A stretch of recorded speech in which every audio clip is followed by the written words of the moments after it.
Саламатсыздар балалар. Бүгін біз сіздермен геологиялық химиялық қосылыстар бөлімін оқуды жалғастырамыз. Бүгінгі сабағымыздың тақырыбы кен және металдарды алу. Сабағымыздың мақсаты кеннен металдарды алу процесін модельдеу. Сондай-ақ бүгінгі сабақта кендердің металдар мен олардың қосылыстарынан тұратынын түсінетін боламыз. Кен өндіру және металдарды алу процесімен танысамыз. Жаңа сабағымызды бастамас бұрын өткен сабақты қайталап өтейік.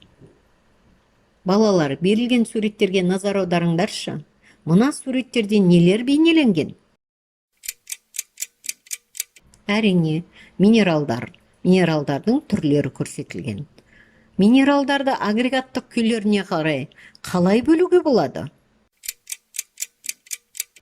Көріп тұрғанымыздай, қатты, сұйық, газ деп бөлуге болады екен. Қатты минералдарға тастар мен тұздар жатса, сұйыққа мұнай, газ тәріздіге табиғи газ жатады екен. Минералдар қайдан алынады?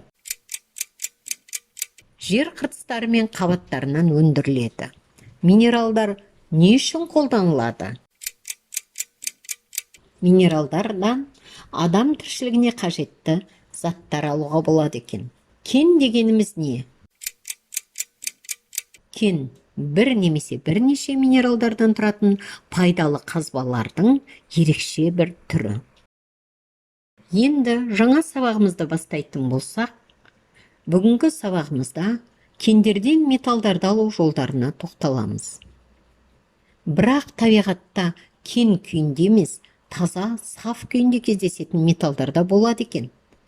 Оларды осы бос күйінде өндіреді. Оларға алтын, күміс, мыс, сынап, платина сияқты металдар жатады. Тарихшылардың жазбалары бойынша жер бетіндегі өркениетте адамзат алғаш рет осы металдарды өз қажеттіліктеріне қолданған. Оларды өңдеп үйренген уақыттарына сәйкес, тарих пәнінен білетініміздей, мыс, қола, темір деп аталатын ғасырлар болған екен. Біздің заманымызға дейінгі 3000-4000 жыл бұрын алтын, күміс, мыс, сурьма металлургиясы дамығаны белгілі болды. Ал темір біздің заманымызға дейінгі 1300 жылдары ғана өңделе бастаған. Және ол кезде темір алтыннан да қымбат болған. Табиғатта металдардың таралуына тоқталатын болсақ, бірінші диаграммада жалпы жер қыртысындағы таралған химиялық элементтер көрсетілген. Онда оттегі мен кремнийдің үлесі өте көп екенін көріп тұрмыз. Бұлар бейметалдар. Содан кейінгі орында металдар орналасқан. Алюминий, темір, кальций, калий болып жалғасып кете береді. Екінші диаграммаға назар аударсаңыз, табиғаттағы металдардың пайыздық мөлшерлері көрсетілген. Металдар мен олардың кендері өте ерте кезден жермен бірге пайда болғаны белгілі. Көптеген металдар осы қосылыс күйінде минералдар мен кен құрамында кездеседі.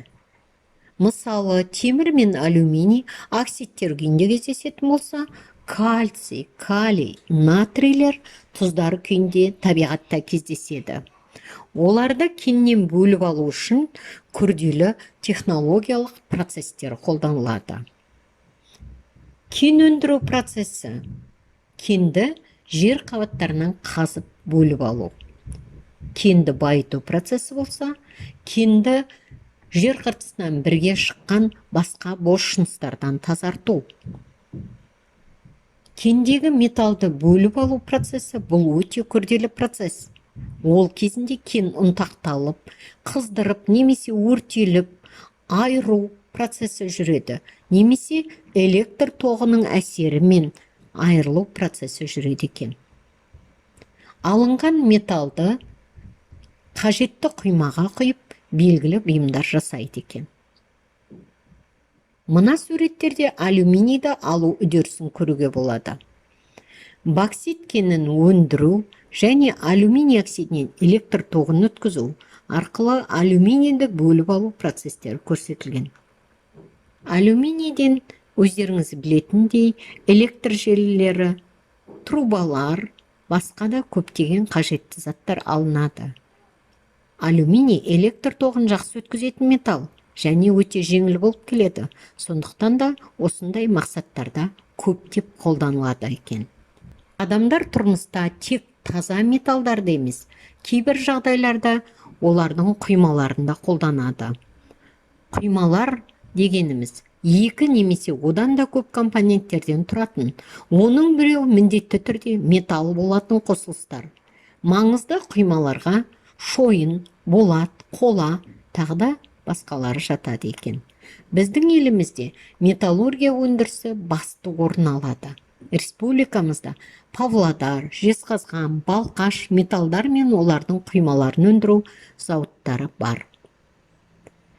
Балалар, сонымен бүгінгі сабағымыз түсінікті болса, білімімізді қорытындылап, тексеріп, берілген деңгейлік тапсырмаларды орындаймыз.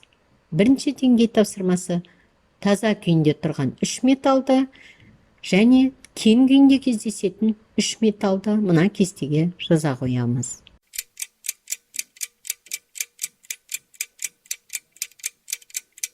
Екінші деңгей тапсырмасы металдар мен кен атауларын сәйкестендіреміз. Металдарда темір, алюминий, натрий, калий жазылған, кендер боксит, сильвин, пирит, тас тұзы кендері берілген.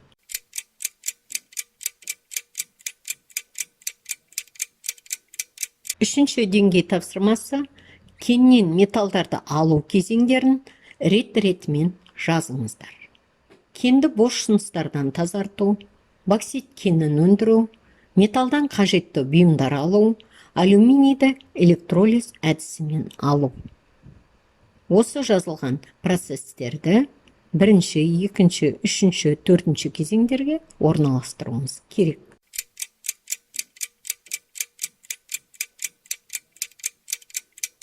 Келесі тапсырма металдар мен олардың құймалары қайда қолданылады?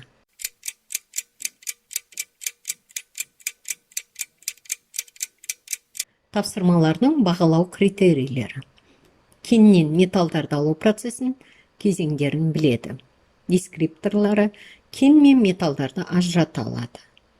Металдардың қандай кендерден алынатынын сәйкестендіреді.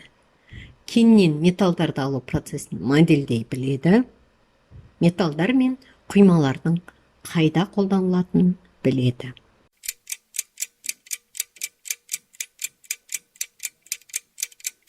Бүгінгі сабағымыз түсінікті болса, оқу тапсырмасы параграф 21 кен және металдарды алу тақырыбын оқимыз. Оқулықтың 119 бетіндегі 5-6 жаттығуларды орындаймыз. Сабақты толығырақ меңгеру үшін қосымша берілген сілтемелермен танысуға болады. Балалар, осымен сабағымыз аяқталды. Сау болыңыздар, назарларыңызға рахмет.